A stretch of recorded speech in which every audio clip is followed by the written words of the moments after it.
আসসালামু আলাইকুম এভরিওয়ান। অনেক অপেক্ষার পর আজকে আমি শেয়ার করতে যাচ্ছি আমার সাজেক ট্যুরের blogs. So here we go. Almost 2.5 মাস আগের থেকে আমরা আমাদের সাজেক ট্যুরের প্ল্যান করি। যত হোটেল বা রিসোর্ট বুকিং করার দরকার ছিল সব আমরা অনেক আগেই করে ফেলি। আর যেহেতু আজকে আমরা চলে যাচ্ছি, আমার যে প্যাট ওজি, ওকে তো বাসায় একা রেখে যাওয়া যাবে না, তাই ওকে একটু পরে আমার বাবার বাসায় দিয়ে আসবো। যদিও আমার বাবার বাসায় আরও 2টা বেড়াল আছে, ওদের সাথে ওর এত বনাবনি হয় না, বাট স্টিল যখন একসাথে থাকে ওরা, আমিও একদম টেনশন ফ্রি থাকি। ওকে রেখে আমরা কোথাও গেলে ও খুবই মন খারাপ করে এবং ও বোঝে।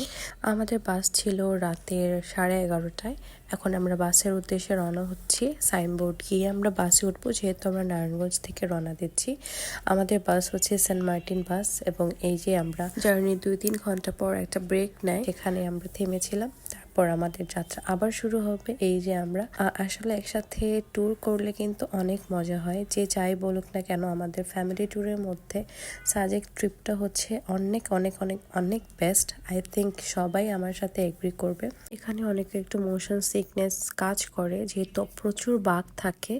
তারপর এটা হচ্ছে সকালে, দেখেন কত সুন্দর লাগছে সকালে পরিবেশটা খাগড়াছড়িতে, খুবই নিট অ্যান্ড ক্লিন এবং একদম নিরিবিলি। সকাল 4:30 বাজে আমাদের বাস আমাদের খাগড়াছড়িতে নামিয়ে দেয় শাপলা চত্বরে। তারপরে হচ্ছে ওখানে আমরা একটা জায়গায় স্টে করি, দেন সকালে নাস্তা কমপ্লিট করে আমরা রওনা হই চাঁদের গাড়িতে সাজেকের উদ্দেশ্যে। সকালে এত ঠান্ডা ছিল, লিটারালি আমি পুরো প্যাক হয়েছিলাম। 2টা সোয়েটার পরার পরেও আমার কাছে মনে হচ্ছিল যে এখনো ঠান্ডা লাগছে। আমার খুবই সিক লাগছিল, তাই সাজেকের পুরো জার্নিটাই আমি ঘুমিয়েছি। তারপর ঘুম থেকে উঠে দেখি আর্মিরা আমাদের সবাইকে এখানে থামিয়েছে একটা বড় মাঠের মধ্যে। তারপর এখানে আমরা ডাব খেয়েছি। এই যে দেখেন এই রাস্তাটা কত সুন্দর, সামনের রাস্তাটা হচ্ছে একেবারে উঁচা। এখান দিয়ে হাঁটাহাঁটি করতে, দৌড়াদৌড়ি করতে অনেক ভালো লাগে। আমি সবাইকে নিয়ে নিয়ে দৌড়াচ্ছিলাম। আমি আসলে একটু স্টেবল হওয়ার ট্রাই করছিলাম, কারণ আমি একটু সিক হয়ে পড়েছিলাম, সকালে নাস্তাও করতে পারিনি। যে জায়গাটাতে অলমোস্ট 1 থেকে 1.5 ঘন্টা ওয়েট করতে হয়, ওই ওয়েটিংটা আসলে একটা ডিজাস্টার ছিল। এতক্ষণ আসলে বসে থাকা যায় না। আমাদের সাজেক পৌঁছাতে অনেক লেট হয়ে গিয়েছিল। আমি তো পুরো একদম চাঁদের গাড়িতে উঠে দিয়েছি একটা ঘুম, খুবই খারাপ অবস্থা আমার ঘুমাতে ঘুমাতে। আমরা সাজেকের যে মেন পাহাড়, মানে অনেকগুলো পাহাড় উঠে ঘুরে ঘুরে উঠতে হয় আসলে। একটু পরে আমরা অনেক বড় বড় উঁচু উঁচু পাহাড় পাড়ি দিয়ে চলে যাব সাজেক। আর এটা হচ্ছে সাজেকে ঢোকার মেইন। এখানে রিসোর্টগুলি খুব ভালো ছিল।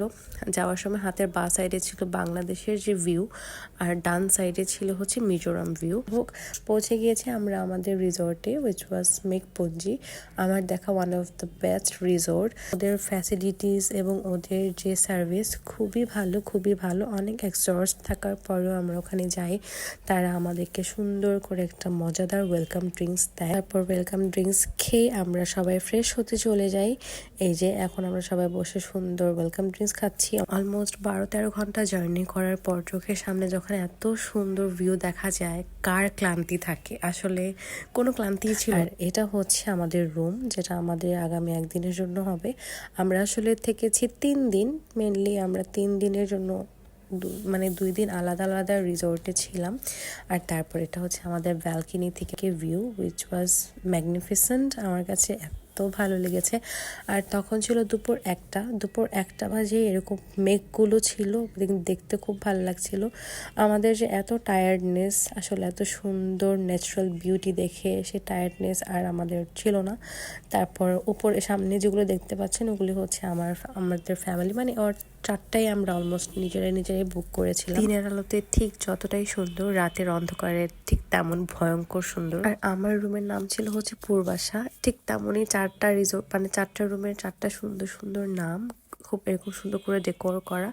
বাইরে থেকে খুব সুন্দর লাগে দেখতে, খুবই অন্যরকম একটা সৌন্দর্য, খোলামেলা। তারপর আমরা খাওয়া দাওয়া করার জন্য গোসল করে চলে গেলাম একটা পাশের একটা রেস্টুরেন্টে। নামটা আমার মনে নেই, নামটা একটু কঠিন। এই যে আমার এত খারাপ লেগেছে, আমি আসলে একটু অসুস্থ হয়ে গিয়েছিলাম। এত সুন্দর ভিউতে যদি খাবার মজাও না হয়, তাও খেতে ভাল লাগবে বসে। খাবার অর্ডার দিই, তারা আমাদেরকে এরকম মাটির প্লেটে খাবার দিচ্ছিল। আমি আমার ফার্স্ট টাইম মাটির প্লেটে ভাবে খেয়েছি। তারপর একটা ঘুম দেওয়ার পর সন্ধ্যার পর উঠে দেখি আমার হাজব্যান্ড সুন্দর গান করছে। ওদের গানের একটা সুন্দর আসর সে বসিয়ে ফেলেছে। আর রাতের বেলা ওদের বাইরে খুব সুন্দর লাইটিং করা থাকে, ওখানে ওদের গিটারটা ওদের রিসোর্টেরই তো সুন্দর আমি দেখলাম ইভান নিয়ে বাজাচ্ছে, ভিডিও করছে। তারপর আমি বললাম যে হ্যাঁ আমারও কিছু ভিডিও লাগবে, তারপর আমিও কিছু ভিডিও করলাম আর কি। এবং এখানে দেখতে আমাকে খুবই বাজে লাগছে কারণ আমার টোটাল লিপস্টিকও ছিল না, আমি দৌড়ে গিয়ে জাস্ট একটু ছবি তোলার জন্য লিপস্টিক লাগিয়ে আসি। আর সব থেকে মজার যে ব্যাপারটা সেটা হচ্ছে আমাদের রিসোর্টে ঢোকার সময় এরকম একটা ঝুলন্ত ব্রিজের মতো আছে, এখানে খুব সুন্দর লাইটিং করা এবং বাহির দিয়ে যারাই যায় তারা গেটে মানে একদম উপর থেকে নিচে তাকিয়ে তাকিয়ে দেখে যে কত সুন্দর। আর যেহেতু এইসব জায়গায় আমাদের ফার্স্ট টাইমই যাওয়া হয়, পরবর্তীতে আর যাওয়া হয় না, তো আমার কাছে মনে হয় যে প্রত্যেকটা জিনিসই খুব সুন্দর করে ফিল করা উচিত, কারণ এই সময়গুলো আসলে আমরা এক সময় পাবো না, সবাই সবার লাইফে বিজি হয়ে যাব। তো প্রত্যেকটা মোমেন্ট আসলে আমরা ক্যাপচার করতে চাই। আর এই যে দেখেন খুব সুন্দর করে লাইটিং করা মানে উপর থেকে আমাদের রিসোর্টের প্রত্যেকটা রুম দেখতে এত ভালো লাগছিল। তারপর হচ্ছে আমরা খাবার দাবার খাওয়ার জন্য সেই যে সকালে যে হোটেলে গিয়েছিলাম সেখানেই গেলাম। ওখানে ওদের মজার একটা ব্যাপার হচ্ছে ওরা প্রতিদিনই বারবিকিউ করে আর ওদের সুন্দর একটা গানের আসর বসে, সেখানে গিয়ে আমরা গানও শুনেছি। তারপর ওই সময়টা আসলে আমাদের অনেক মজা লেগেছে, যারা বাইরে থেকে আসছিল খেতে তারাও গান করছিল। এই যে এই গ্রুপটা পুরো ঢাকা থেকে গিয়েছিল, তারপর আমরাও গানের তালে তালে মজে গিয়েছি। তারপর আমরা এক্সপ্লোর করতে বের হয়ে গিয়েছিলাম রাতের সাজেক।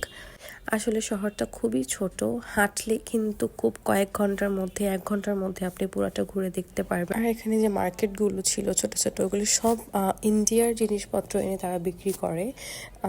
যে চকলেটস অ্যান্ড যে স্কিন কেয়ার বিভিন্ন জিনিস দেখলাম আমি আসলে। তারপর অর্নামেন্টস দেখছিলাম, অনেক কস্টলি মনে হয়েছে আমার কাছে, আমি কিছুই শপিং করিনি এবার সাজে গিয়ে। তারপর হচ্ছে আপনাদেরকে আমাদের ওয়াশরুমটা দেখাই, ওয়াশরুমটা দেখেন কত সুন্দর, একদম নিট অ্যান্ড ক্লিন। ওই পর্দাটা সরিয়ে দিলে সকালে পাহাড়ের ভিউ আসে খুব সুন্দর। ফার্স্ট ডেতে তো আমরা অনেক মজা করেছি, অনেক হালকা পাতলা এক্সপ্লোরও করেছি রাতের বেলা। ইনশাআল্লাহ নেক্সট ভ্লগ মানে ডে 2 এর ভ্লগে থাকবে সকালে সাজেকে পাহাড়ের ভিউ কেমন থাকে সেটা আপনাদের সবার সাথে শেয়ার করব। যারা নতুন আমাকে দেখছেন তারা প্লিজ আমাকে একটা লাইক করতে ভুলবেন না, আমার পেজটা অবশ্যই ঘুরে আসবেন। ততক্ষণ পর্যন্ত সবাইকে টাটা, বাই বাই, আল্লাহ হাফেজ।